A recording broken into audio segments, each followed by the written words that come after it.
Hoje, 8 de março, Dia Internacional da Mulher, e extraído do Evangelho, um texto de uma mulher. E a nossa mensagem tem como tema Maria, a mãe de Jesus, uma mulher admirável. Temos muito que aprender com ela. Maria, mãe de Jesus, uma mulher admirável.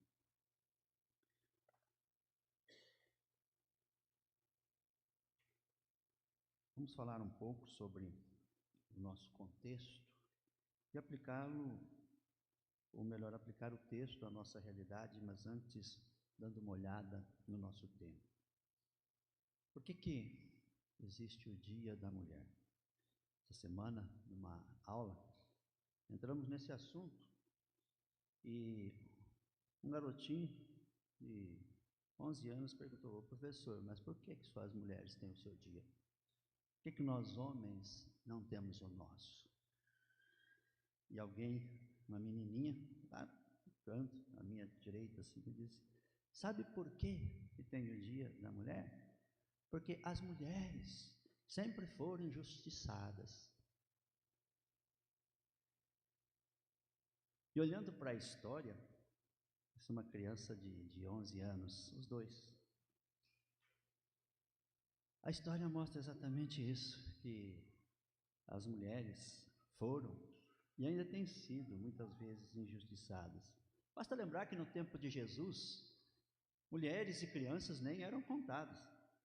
Temos lá na multiplicação dos pães, 5.000 homens, além de mulheres e crianças. Lucas, que registrava muita coisa com relação aos acontecimentos, dizia isso. Os homens é que eram contabilizados. Olhando para o Antigo Testamento, nós percebemos que havia ali uma sociedade patriarcal. Nos nossos dias ainda existe ainda. Basta olharmos para alguns contextos distantes do nosso e religiões que colocam a mulher quase que como um objeto. Mulheres muitas vezes não são consideradas. Por exemplo, no nosso país mesmo, as mulheres demoraram para votar. Começaram com os homens votando e as mulheres bem depois. Isso mostra que realmente, se olharmos um pouquinho, eu estou mencionando um pouco da história, assim foi. Mas e o nosso tempo? O nosso tempo, será que as mulheres, apesar de terem conseguido muitas conquistas, e não vamos entrar aqui no mérito da questão de feminismos, não é disso que estamos falando, mas se formos sinceros, se formos honestos e olharmos a história, diremos como aquela garotinha, essa semana que passou. Sabe por quê tem o Dia das Mulheres? Porque elas sempre foram injustiçadas. E essa garota depois veio conversar comigo a respeito da realidade que ela enfrenta na sua casa. Falou de um pai dominador, de um pai que não reconhece o valor da sua mãe. Uma garota falando isso. E essa tem sido a realidade. Não em geral, mas em muitos contextos, como a daquela garota, que olhando para o seu contexto bem próximo, para a sua família, vê o seu pai como um dominador, como um que às vezes se aproveita da sua masculinidade para oprimir a sua mãe e a ela e os seus irmãos. Bom, olhando para a realidade do nosso tempo, ainda essa semana fui dar uma olhada, inclusive para conversar com alunos, quantas mulheres foram mortas no ano passado de feminicídio. Houve um aumento de 2024 para 2025 de 4,7%. Alguns registros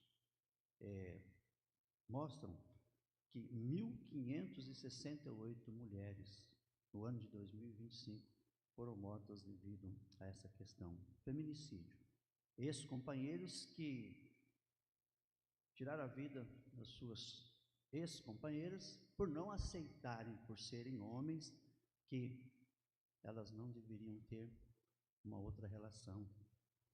Ainda ontem vi um comentário sobre memes que surgiram no dia 7, a respeito do Dia da Mulher.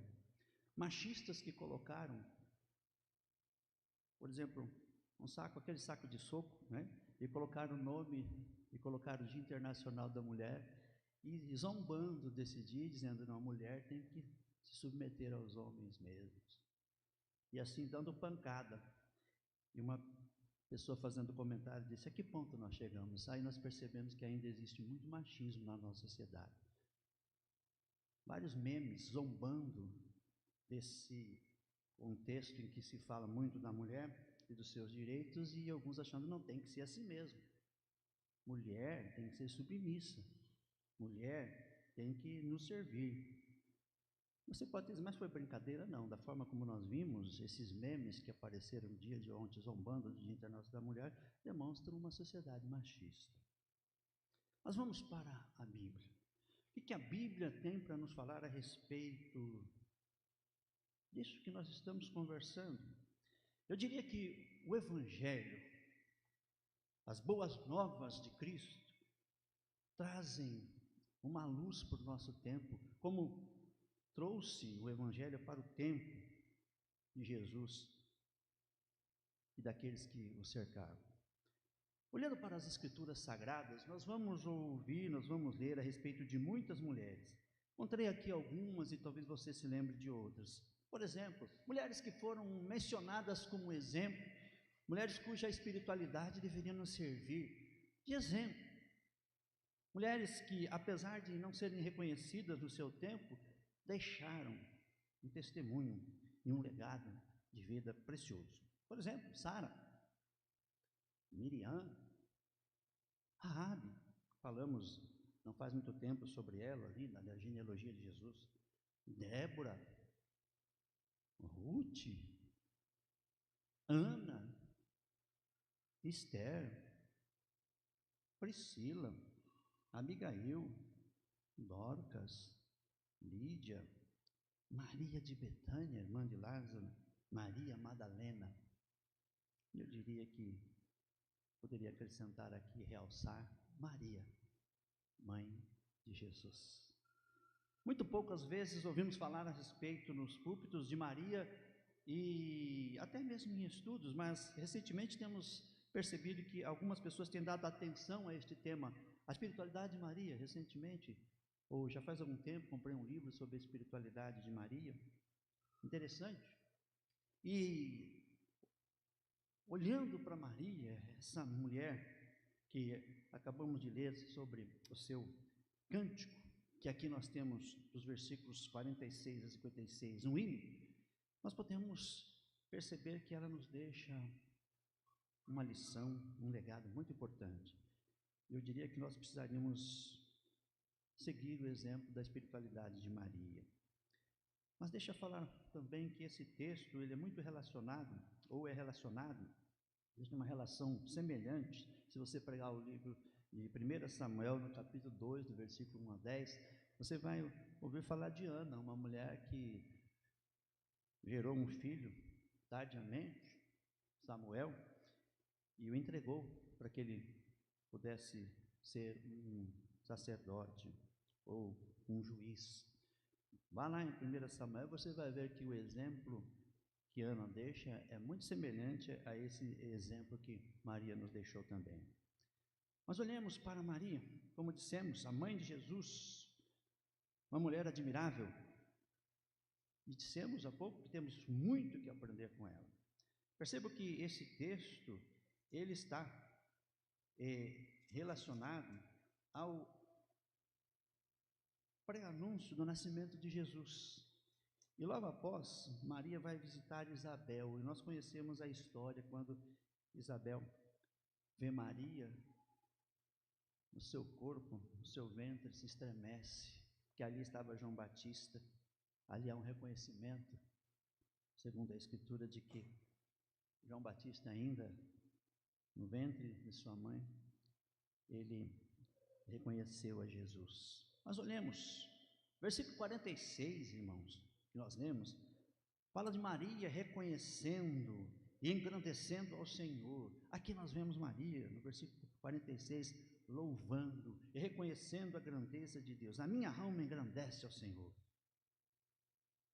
Maria também, no versículo 47, fala da sua alegria. O meu espírito se alegrou, e vejam bem, em Deus. E aqui é uma questão, Maria dizendo, meu Salvador. É interessante que, eu disse há pouco, que muitas vezes devido à nossa visão protestante com respeito a Maria, muito pouco se tem pregado sobre ela, se bem que agora nós temos visto, como disse, muitos estudos sobre a espiritualidade de Maria, mas muitas vezes o anticatolicismo nos fez afastar de Maria. Eu cheguei a ouvir zombarias a respeito do nome de Maria.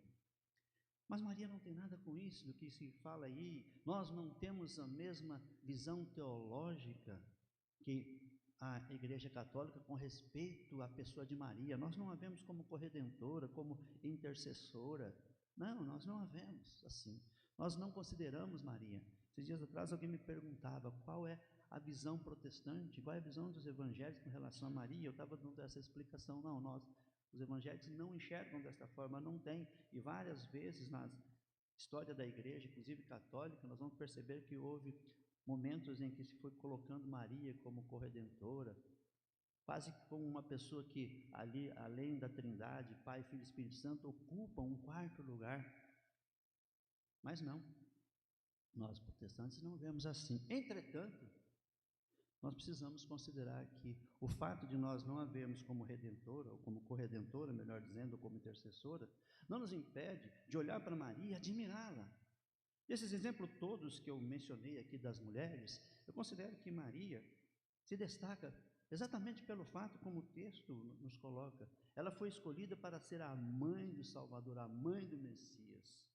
Ela gera o Deus que se encarna através de uma mulher. E essa mulher é escolhida por Deus. Então ela tem muito a nos ensinar. Essa mulher se alegra em Deus, o seu Salvador. Ela vê Deus como Salvador. Mas também nós podemos seguir no verso 48, Maria fala de humildade, que Deus, como ela diz, contemplou na humildade da sua serva. Ela se reconhece uma pessoa que, diante de Deus, ela tem que se humilhar. E ela diz, Deus olhou para a minha humildade. E aqui ela não está se gabando e se vangloriando da humildade, ela não usava a medalha da humildade, não, mas ela está dizendo que Deus grande como era, olha para aquela mulher humilde e coloca essa mulher na história, e ela, como vemos aqui, seria chamada de bem-aventurada entre todas as mulheres. Humildade, outra questão, uma alegria em Deus, seu Salvador, uma mulher que engrandece ao Senhor, reconhece Deus como aquele que provém, provedor. É interessante que também no versículo 49 nós vamos encontrar Maria dizendo, Deus, no versículo 49, o poderoso me fez grandes coisas. Maria entendeu o plano de Deus para ela. Quando ela diz assim, Deus me fez grandes coisas, ou seja, Maria, ao ouvir do anjo que ela geraria Jesus, ela percebe o seu lugar na história da salvação. Por isso que ela diz assim, porque Deus me fez grandes coisas, santo é o seu nome. Há aqui um reconhecimento do plano de Deus para a sua vida. Há aqui uma mulher que se submete, e veja bem, aqui não está no texto, mas o contexto da época faria com que Maria seria colocada pela sociedade como uma pessoa rejeitada. Porque, segundo o contexto da época, Maria poderia ter gerado filho de uma outra pessoa que não José, o seu noivo. Ou seja, a sociedade naqueles dias discriminaria com certeza Maria pelo fato de ela estar gerando um filho que não era do seu marido, ou aquele que seria o seu marido, José. Ou seja, a sociedade rechaçaria, a sociedade rejeitaria, a sociedade discriminaria. Mas Maria, ela não faz essa reclamação, ela só diz: me fez grandes coisas, o poderoso me fez grandes coisas. E ela ainda acrescenta: santo é o seu nome. Apesar de, com certeza, ela saber que poderia ser discriminada e rejeitada, ela diz: não, Deus fez uma grande coisa na minha vida. Maria tinha a compreensão do plano de Deus para ela. Ela reconhece a misericórdia de Deus, como vemos no versículo 50. A sua misericórdia vai de geração em geração sobre os que o temem. Maria, além de ver Deus como poderoso, como Salvador, vê Deus como misericordioso. No verso 51, há uma coisa interessante. E aqui, Maria para de falar dela e deixa para nós algo muito interessante. As consequências desse acontecimento na sua vida não vai ser algo que traz para ela alegria e gozo, mas é algo que vai impactar não só a sua vida, como nós percebemos aqui, através do reconhecimento que ela tem do plano de Deus, mas ela reconhece que aquilo que vai acontecer, aquilo que ela está gerando, vai gerar no mundo também transformações, revoluções e mudanças. Agora ela não fala mais dela, mas ela fala da repercussão, das consequências desse momento sublime na sua vida e que vai causar mudanças e grandes transformações na sociedade. Maria, no verso 51 diz: Deus rejeita a soberba. E no verso 52 nós encontramos: derrubou os poderosos e exaltou os humildes. Esses dois versos falam de algo que, devido ao que está para acontecer na sua vida e que vai causar um impacto na sua vida, mas vai causar um impacto também na história humana. Ela coloca que esse acontecimento demonstra que Deus rejeita a soberba e derruba os poderosos, mas exalta os humildes. Dando sequência no versículo 52, ela coloca algo ainda mais claro a respeito dessas transformações que vão acontecer a partir do que está acontecendo na vida dela. Causa na vida dela uma transformação, causa um impacto, uma revolução pessoal, mas algo que vai acontecer também na sociedade, ao redor, no mundo da sua época e no mundo vindouro. Encheu de bem os famintos e despediu vazios ricos. Não há como espiritualizar isso aqui. O que Maria está colocando nesse seu cântico, nesse seu hino, mostra que o Evangelho atinge vidas individualmente falando, mas que o Evangelho, através dessas mudanças na vida das pessoas, causa também um impacto na sociedade. Encheu de bem os famintos e despediu vazios os ricos. Nos versos 53 e 54, Maria reconhece a ação de Deus na história, porque depois de falar dela, depois de falar do que Deus fez na vida dela, da mudança, da transformação, do impacto, numa mulher que se vê humilde, que não merecia essa intervenção divina na sua vida, e que por isso ela agradece ao Todo-Poderoso, uma mulher que percebe que o que vai acontecer com ela vai ter consequências transformadoras na história humana, na história do seu tempo presente e futuro, mas é uma mulher que reconhece a ação de Deus na história. Veja o que dizem nos versos 54 e 55.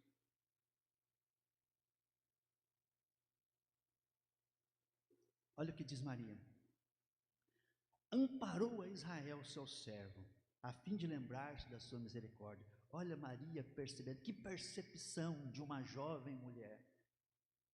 a percepção da ação de Deus na sua vida, na sociedade, e ela percebe que isso tem uma demonstração de que o que Deus fez no passado pode fazer no presente e no futuro. E ela então olha para a história do seu povo, o povo de Israel. Amparou a Israel, seu servo, a fim de lembrar-se da sua misericórdia, a favor de Abraão e da sua descendência para sempre, como prometer aos nossos pais. Ela volta à história, ela vai lá atrás e diz: olha, esse Deus que está fazendo algo na minha vida, e esse algo na minha vida vai causar impacto no mundo, é o Deus que já fez, e porque fez, pode fazer. Tiraríamos algumas lições, eu as aproveitei, mais uma vez, de um comentarista que eu tenho lido muito a respeito dos comentários que ele faz do Novo Testamento. William Barclay tira 3 lições que eu achei interessante desse texto. Sobre esse texto, ele diz o seguinte, que quando Maria diz: dispersou os que no coração alimentavam pensamentos soberbos, Maria está falando de que o que aconteceu na vida dela, que causou impacto na sua vida pessoal, que se reconhece como uma mulher humilde e não merecedora do que Deus estava fazendo, Maria está dizendo que o que vai acontecer, esse dispersou os que no coração alimentavam pensamentos soberbos, Maria está nos ajudando a entender que houve uma revolução moral. O que aconteceu com ela e o que aconteceria com o nascimento daquele que ela geraria, mostraria esta revolução moral. E é interessante que aqui William Barclay acrescenta o seguinte: o cristianismo é a morte do orgulho. Não há como o ser humano se colocar diante de Deus e colocar algo no lugar de Deus. Essa semana eu vi algo terrível. Alguém de um púlpito colocando a foto de alguém que admira e quase que venerando aquele personagem. Algo abominável, algo que nos causa preocupação de ver assim, pessoas que colocam ídolos. Não. Todo orgulho humano cai por terra. E essas palavras de Maria nos fazem perceber que diante de Deus ninguém pode se colocar com soberba, achar que merece, achar que se recebe algo ou deve receber porque é bom e faz por merecer. Mais uma vez nós vemos aqui Maria falando de alguma forma, em outras palavras, que a graça é para aqueles que se reconhecem não merecedores, que a soberba diante de Deus causa uma quebra de relacionamento. E nós poderíamos dizer que a soberba também nos relacionamentos humanos separa as pessoas. Imagine você diante de alguém que é soberbo, alguém que se acha superior às demais pessoas, você não vai querer estar perto desta pessoa, não vai querer estar próximo a ela, você com certeza vai querer se afastar. Toda soberba causa uma náusea, causa algo que nos impõe uma barreira diante daquele que se considera soberbo.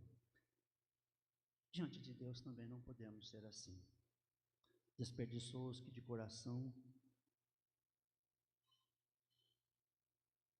alimentavam pensamentos soberbos. Você sabe dos episódios que Jesus enfrentou com os religiosos, fariseus, escribas, se colocavam como superiores às demais pessoas e se consideravam merecedores das bênçãos de Deus. Foi com esses que Jesus teve grandes controvérsias.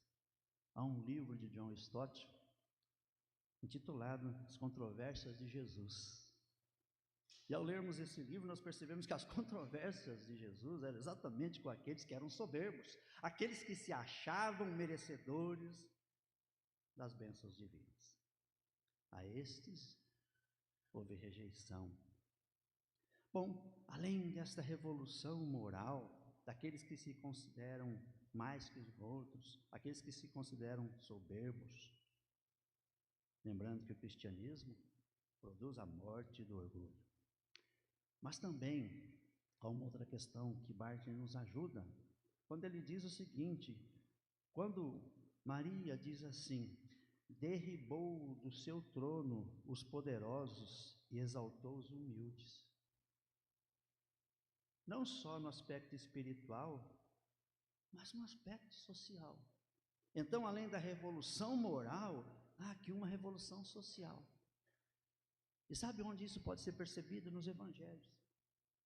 Vai no capítulo 2 de Atos, vai no capítulo 4 de Atos e você percebe que essa revolução aconteceu.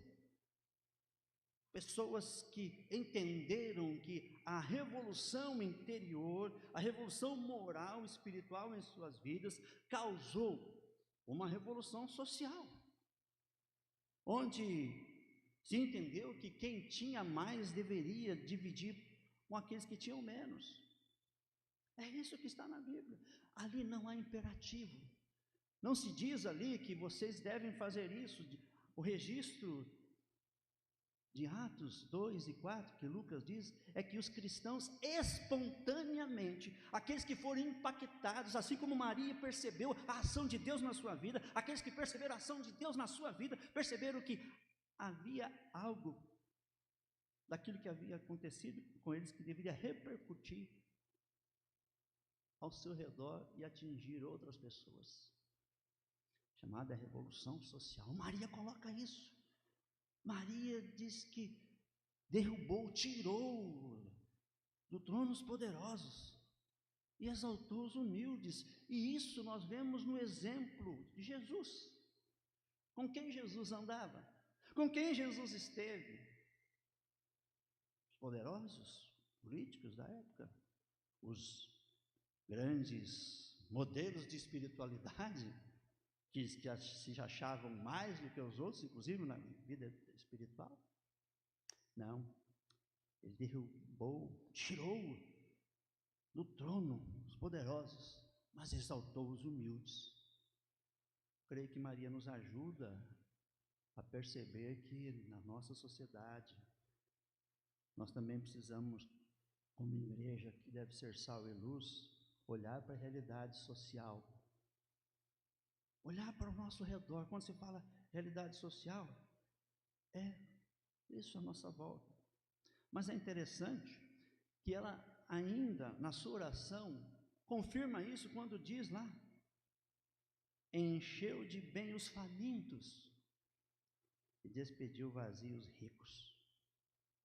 Aqui, Barclay nos diz que houve uma revolução parecida com a revolução social, mas aqui nós temos uma revolução econômica, e há pouco eu falei dos dois exemplos de Atos através do testemunho de Lucas. Mas existem outras passagens. Quando você pega Paulo falando de uma igreja que, pobre que era, percebeu que havia uma igreja mais pobre, isso você vai encontrar lá em Filipenses, e essa igreja ajudou aqueles que menos tinham. Eles tinham pouco, mas tinha gente que tinha mais pouco do que eles, tinha menos do que eles.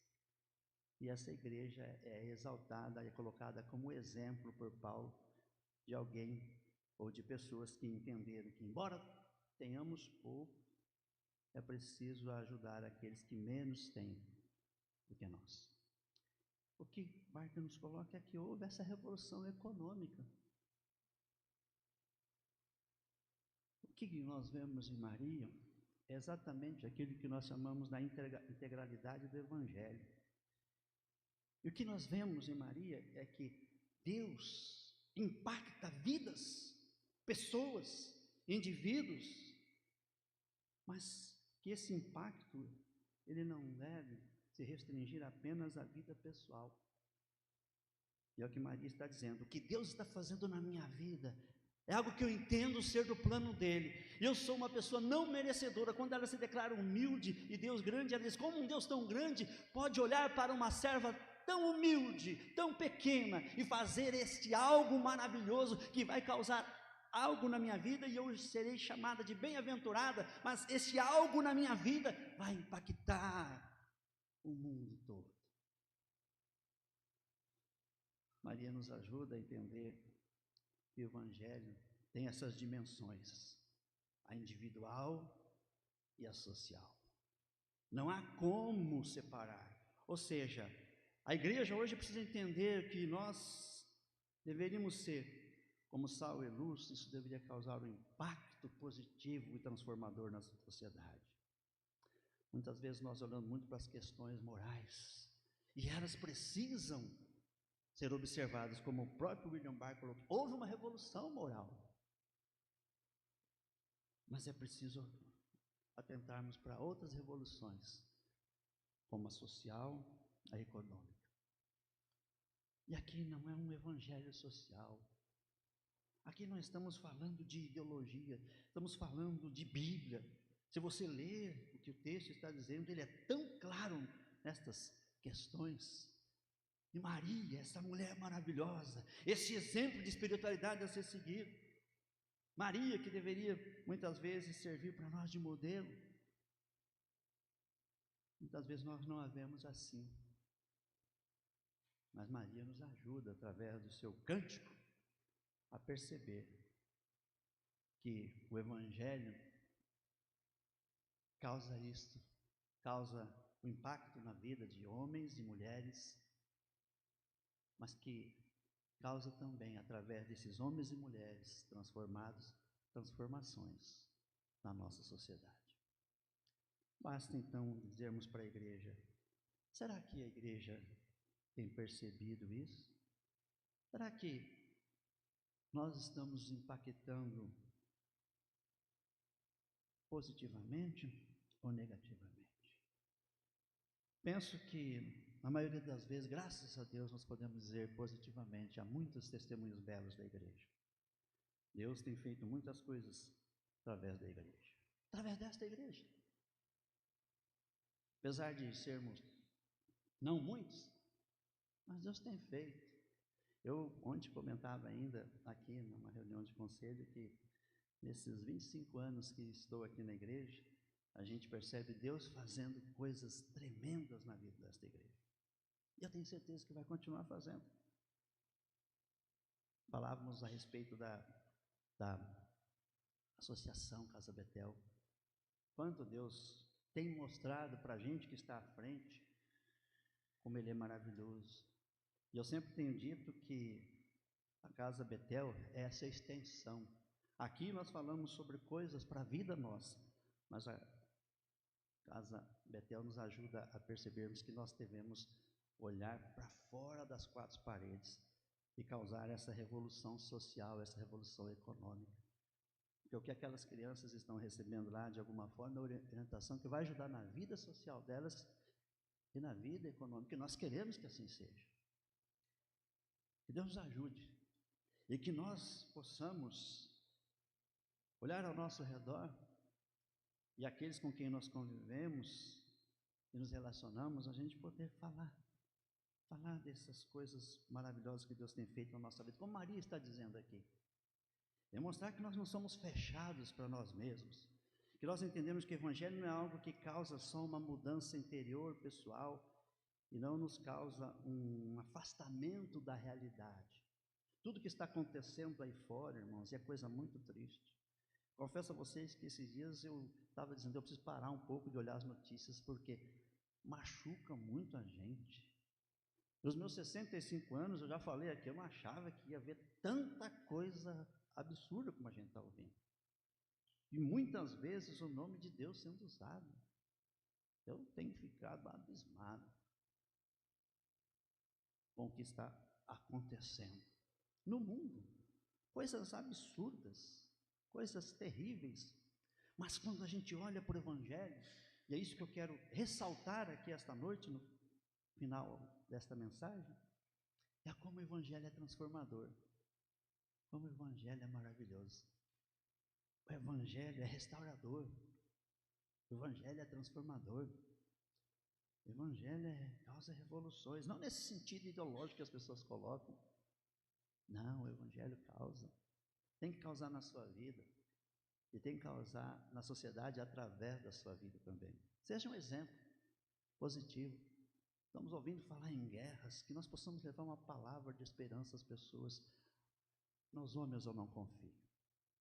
A gente tem que colocar muitas dúvidas nos homens e nas suas ações. Mas quando a gente olha para o Evangelho, a gente percebe que a história humana sempre nos deixou lições que parecem se, ou situações que parecem se repetir, como nós estamos vendo agora. Mas o Evangelho nos fala de amor, de paz, de justiça. Como Maria está dizendo aqui, aquilo que Deus está fazendo na minha vida vai causar justiça na vida de outras pessoas, transformação na vida social, econômica de outras pessoas. Mas Maria não deixa de falar do impacto que Deus está fazendo na vida dela. Que assim seja conosco. Que apesar da gente olhar para a sociedade e ver essa sociedade quase como um caos, eu confesso que eu não vejo esperança, lamento em dizer isso, e lamento pelos meus netos, pelos meus alunos, pelas crianças da igreja, mas precisamos nos pautar pelo Evangelho. Aqui está a nossa segurança. Como disse, às vezes me chateio e quase que a gente cai em depressão, mas de repente a gente começa a olhar para a figura de Jesus. E aí as coisas mudam.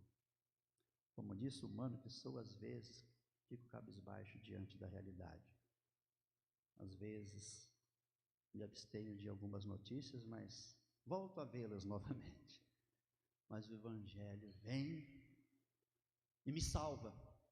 O Evangelho vem e me dá sanidade, porque tem faltado isso a muita gente, mas o Evangelho pode proporcionar. Leia mais sobre Jesus, converse mais com Jesus, pense mais em Jesus, no que Ele ensinou. Olhe para o Sermão da Montanha, os ensinamentos éticos de Jesus, que nós vamos ver que são bem contrários daquilo que muita gente que se diz crente, evangélica e cristã anda fazendo e pensando.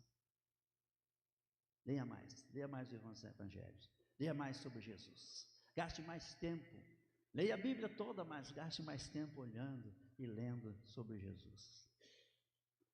Foi assim que Maria, essa mulher, como dissemos, mãe de Jesus, admirável, nos deixou grandes ensinamentos. Que Deus nos abençoe, Deus nos ajude, que Deus esteja nos instruindo para que possamos seguir esse exemplo maravilhoso de Maria, a mãe de Jesus.